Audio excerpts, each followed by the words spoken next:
Kukunin ko lang yung jacket ko pero nakikain na tayo ng noodles dito. May goreng guys. Nabuksan ko na nga pala bago ko maisip na magbibideo ako. Gusto ko pala mag-video, di ba? Hi guys! For today's video nga ay kakagaling ko lang din talaga sa school at dito na nga ako dumiretso para kunin ko nga yung jacket ko na black dahil nga gagamitin ko na siya bukas. And sa mga oras nga na yan, bago nga ako umuwi, iniisipan ko nga kumain itong pansit canton. Pansit canton yan guys ha. At yan nga dahil tinatabad na ako magluto sa kalan na ganyan na lang yung ginawa ko para sa cup noodles, o diba? Gawain ng tamad. Charis.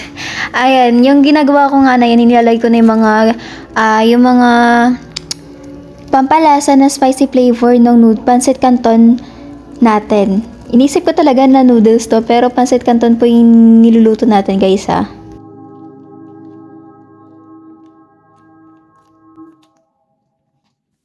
Habang binubuksan ko na nga yung mga ingredients ay syempre may papasound trip lang yung mga beshi nyo. Dahil nga, naboboard na rin kami talaga. Actually, nung dumating ako tulog yung kaibigan ko na yan, yung kinising ko lang. Tapos na yun, nag-aya na nga akong magpasit canton, diba? Ayat. Ngayon, ang may goreng pala ay napakadaming flavor. Ngayon ko lang nalaman na marami pala siyang flavor. Dati kasi, isang flavor lang yung tinitikman ko. Kasi yun lang talaga, sabi ko, parang yun lang yung masarap.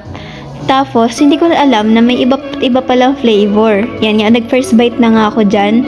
Kasi, yan, di ba? At ang anghang pala ng napili kong flavor na yan. And second bite na natin, tinakpan ko na nga yung pagmumukha ko dyan kasi nga laki na subo ko dahil nga sarap ng pansit canton mga guys, ang sarap.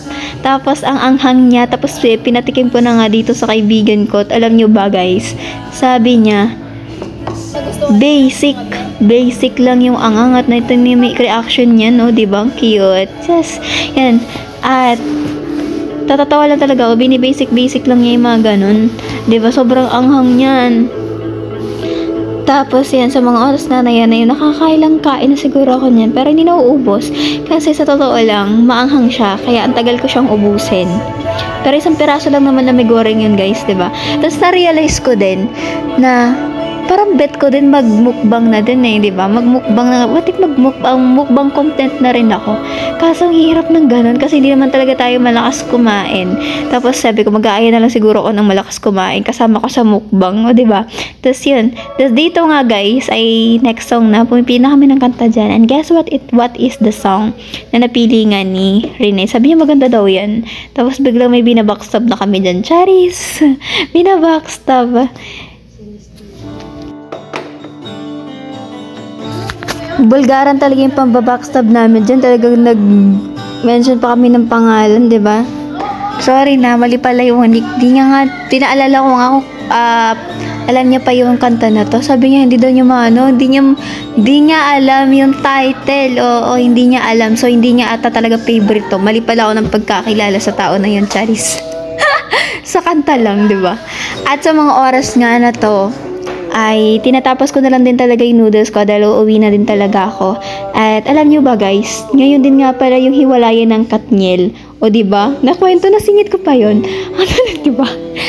At ayan, nagbumuni-muni lang nga din pala ako sa mga oras nga na yan habang iniisip ko na ay hiwalay na pala yung favorite love team namin na 11 years.